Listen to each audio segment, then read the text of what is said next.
নমস্কার। আজ 25শে এপ্রিল বিশ্ব ম্যালেরিয়া দিবস। বিশ্ব স্বাস্থ্য সংস্থার তত্ত্বাবধানে এই দিনটি পালন করা হয়। এটি জানলে অবাক হবেন যে বর্তমানে বিশ্বের 106টি দেশের প্রায় 3.3 বিলিয়ন মানুষ ম্যালেরিয়ার কবলে পড়ার প্রবল সম্ভাবনা রয়েছে। 2012 সালে প্রায় 6,27,000 মানুষের মৃত্যু হয়েছিল।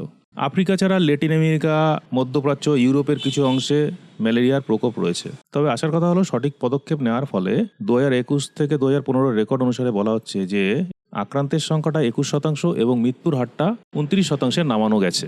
ম্যালেরিয়ার রোগ প্রতিরোধের প্রধান চাবিকাঠি হচ্ছে সচেতনতা। নিজের চারিপাশ পরিষ্কার রাখুন, মশা থেকে দূরে থাকুন, রাতে ঘুমানোর সময় অবশ্যই মশারি ব্যবহার করুন, এর থেকে বিকল্প কিছু হতে পারে না। বাড়ির আশেপাশে কোথাও পরিষ্কার জল জমা থাকলে সেখানে জমতে দেবেন না, কারণ মশা সেখানে ডিম পাড়ে। ওদের বংশবিস্তার কমানো দরকার আমাদের।